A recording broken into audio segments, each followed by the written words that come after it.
माशाल्लाह ये देखिए कितने ज़बरदस्त किस्म के हमारे आलू अंडे की ये रेसिपी तैयार हुई है। ये हर घर की फेवरेट डिश है। इसको बनाना बहुत ही आसान है। ग्रेवी वाले आलू अंडे कैसे बनाने हैं, चले जी ये हम स्टार्ट करते हैं। बिस्मिल्लाहिर्रहमानिर्रहीम, अस्सलाम वालेकुम।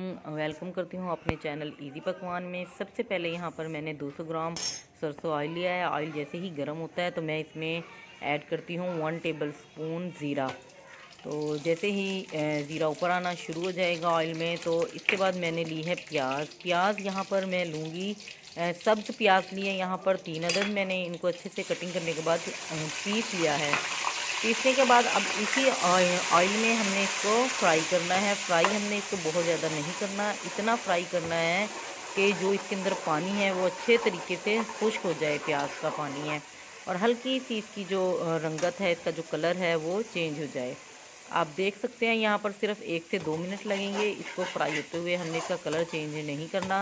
इसमें जो ग्रेवी वाले अंडे हैं वो बहुत अच्छे तैयार होंगे, बहुत ही मज़े के तैयार होंगे। इससे जो ग्रेवी है वो बहुत अच्छी और गाढ़ी तैयार होगी। तो यहाँ पर ये देख सकते हैं अब मैंने लिए हैं 500 ग्राम आलू। आलू को अच्छे से कटिंग करके आप धो देख लिया था। सकते हैं कि यहाँ पर आलू के पीस मैंने कितने बड़े बड़े रखे हैं। जब कभी भी हम ये जो पूरे अंडा, जो साबुत अंडा है, पूरे अंडे की जो रेसिपी हम तैयार करते हैं तो उसमें जो आलू का साइज़ है वो थोड़ा सा बड़ा ही अच्छा लगता है।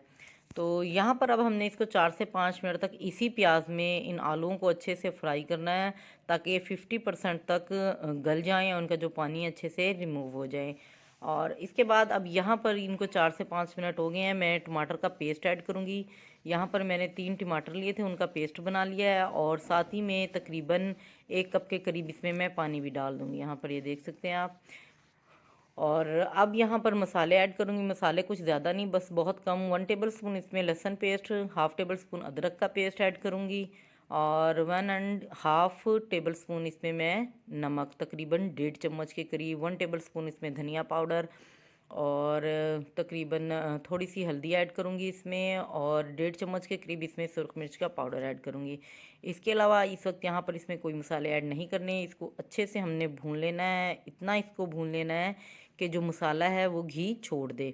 ये देखिए आप लोग, आप देख सकते हैं कि कितनी देर लगती है इसको मसाला भूनने में। सिर्फ इसको 2 से 3 मिनट लगे, क्योंकि हमने ज़्यादा पानी का इस्तेमाल नहीं किया।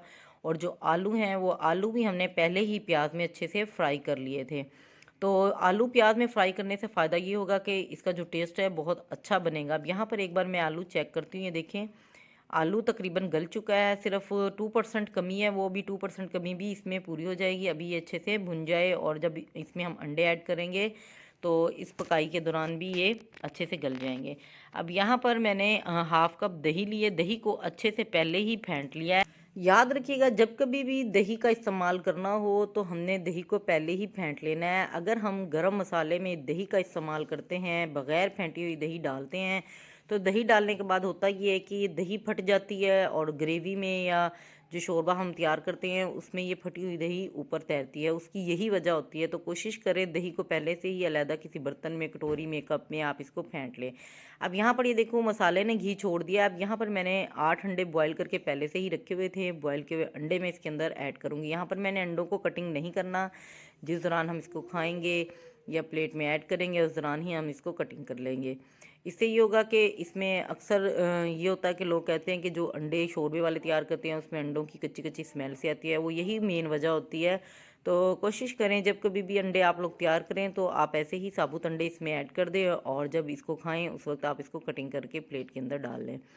तो यहाँ पर अब मैं ज़्यादा नहीं, सिर्फ 2 कप के करीब इसमें पानी ऐड करूँगी। हाफ़ कप, सॉरी, छोटे जो कप होते हैं और बड़ा कप लें तो आप 1 कप ऐड कर दें। यहाँ पर देख सकते हैं आप कितना पानी होगा, तकरीबन ये 250 ग्राम पानी होगा, ज़्यादा नहीं है। और इसको अब हमने कवर लगाकर 5 मिनट के लिए दम वाली फ्लेम पर रखना है। उससे ये होगा कि कोई भी कमी हो, आलू अगर अभी थोड़े से इसमें कमी हो तो ये आलू भी अच्छे से गल जाएंगे। देखिए माशाल्लाह 5 मिनट कंप्लीट हो गए हैं। अब यहाँ पर 3 बड़े साइज़ की मैंने सब्ज़ी मिर्चें ली हैं, इसमें कट लगा लिए थे और 1 टेबल स्पून इसमें मैं खुश्क मेथी ऐड करूँगी सूखी हुई और 1 टेबल स्पून इसमें गरम मसाला, मिक्स गरम मसाला पिसा हुआ। अब अच्छे से एक बार इसको मिक्स करेंगे और फिर इसको डिश आउट करेंगे। ये देखिए माशाल्लाह अच्छी ग्रेवी वाले कितने तैयार हुए हैं। अगर आप चाहें इसमें और शोरबा करना चाहते हैं तो आप मज़ीद पानी का इस्तेमाल और कर सकते हैं। तो यहाँ पर अब देखिए मैं प्लेट में इसको सर्व करूँगी। देखिए माशाल्लाह आप इसकी ग्रेवी चेक करें कितनी गाढ़ी और थिक तैयार हुई है और कितने खूबसूरत लग रही हैं। देखिए माशाल्लाह। बहुत ही मज़े की, ये गोश्त को भी दूर कर देगा। इसका टेस्ट ऐसा है अंडों का टेस्ट कि गोश्त भी आप लोग खाना पसंद नहीं करेंगे, हर रोज़ यही रेसिपी ट्राई करेंगे। बहुत ही मज़े की ये रेसिपी तैयार होगी। ये देखें, मैं आप लोगों को ये जो इसमें अंडे मैंने ऐड किए हैं इसको कटिंग करके दिखाती हूँ कि आप लोगों ने जब इसको खाना है तो किस तरीके से आप लोगों ने इसको कटिंग करना है। यहाँ पर एक मैं अंडा उठाऊँगी ऐसे चम्मच में, क्योंकि यहाँ पर ग्रेवी है, इधर उधर बिखर ना जाए। ऐसे दरमियान से ऐसे आप लोगों ने हल्का सा कट लगाना। अगर आप चाहें तो बारीक लेयर में भी कट लगा सकते हैं, यहाँ पर ये देख सकते हैं। और ये देखिए माशाल्लाह बिल्कुल परफेक्ट ये अंडे की रेसिपी तैयार हुई है। तो आज की ये मेरी रेसिपी अगर आप लोगों को थोड़ी सी भी अच्छी लगी हो तो इसको ट्राई भी करना और इसको अपने प्यारे प्यारे दोस्तों में शेयर भी करना, मुझे अच्छे अच्छे कमेंट्स भी देना और मुझे बताना कि आप लोगों ने ये बनाई थी तो ये आप लोगों को इसका टेस्ट कैसा लगा है। बिल्कुल सादा मसालों लेकिन के एक साथ बात का तैयार हुई है। ख्याल रखना है आप लोगों ने, इसमें मैंने ग्रीन प्याज का इस्तेमाल किया। ग्रीन प्याज से ग्रेवी अच्छी तैयार होती है, तो ग्रीन प्याज का इस्तेमाल ज़रूर करना है। तो अल्लाह ताला आपके और हमारे खानों में इस तरह बरकत डाले रखें। दुआओं में याद रखिएगा। तब तक के लिए अल्लाह हाफिज़।